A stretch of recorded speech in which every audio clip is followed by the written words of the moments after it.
Commissionerate పరిధిలో 3వ తారీఖు నుంచి స్పెషల్ డ్రైవ్ వెహికల్స్ సంబంధించి నిర్వహించబోతున్నాం. దాంట్లో 2 wheelers, 3 wheelers, 4 wheelers, commercial vehicles, lorries, trucks అన్నీ దాని కిందికి వస్తాయి.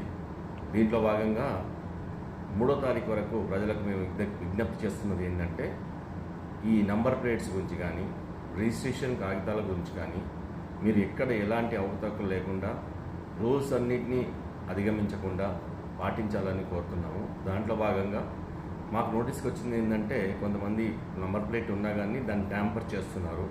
లైక్ 8055 ఉంటే దాన్ని బాస్ అని రాసుకుంటున్నారు.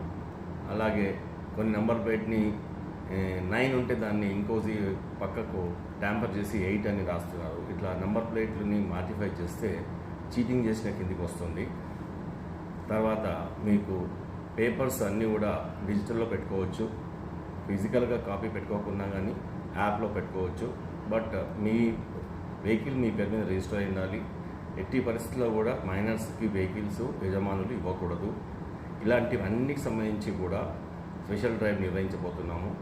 అలాగే కార్స్ సంబంధించి పేపర్స్ అన్నీ కరెక్ట్గా ఉండాలి, ఇన్సూరెన్స్ కరెక్ట్గా ఉండాలి. దాని తర్వాత వాటికి ఎక్స్ట్రా ఫిట్టింగ్స్ అనేది ఆర్టీఓ అప్రూవల్ లేకుండా చేయకూడదు, మోడిఫికేషన్స్ చేయకూడదు. అలాగే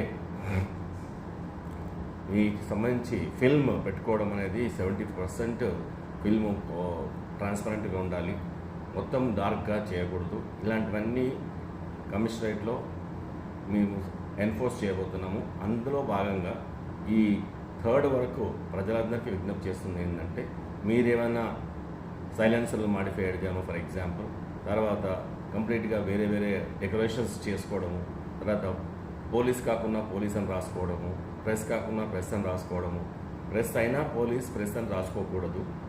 ఎవరి బండ్ల మీద ఇట్లాంటివన్నీ లోగోస్ పెట్టుకోకూడదు. సో ఇలాంటివన్నీ చేయకుండా ఉండడానికి మీకు అందరికీ ఈ 3వ తారీఖు వరకు టైం ఇస్తున్నాము. మీరే త్వరగా ముందుగా చూసుకొని మీ యొక్క vehicle as per RTA norms ప్రకారం ఉందా లేదా తెలుసుకొని దాన్ని మీరందరూ ఒకవేళ ఎక్స్ట్రా ఫిట్టింగ్స్ కానీ, సైలెన్సర్లు సౌండ్ ఇచ్చే సౌండ్లే సైలెన్సర్ కానీ, నంబర్ ప్లేట్ ట్యాంపర్ అయితే కానీ అవన్నీ మీరు రెక్టిఫై చేసుకోగలరని మా యొక్క మనవి. 3వ తారీఖు నుంచి ఎన్ఫోర్స్ చేసేటప్పుడు ఇవన్నీ ఏ తప్పులైనా ఉంటే బండి సీజ్ చేయబడుతుంది. బండి లైసెన్స్ని ఎవరైతే నడుపుతున్నారో ఎవరైతే బండి లైసెన్స్ తన పేరు మీద ఉందో వాళ్ళ యొక్క లైసెన్స్ క్యాన్సిల్ చేయబడుతుంది. అలాగే డ్రంక్ అండ్ డ్రైవ్ కూడా మేము కంటిన్యూస్గా చేస్తున్నాము.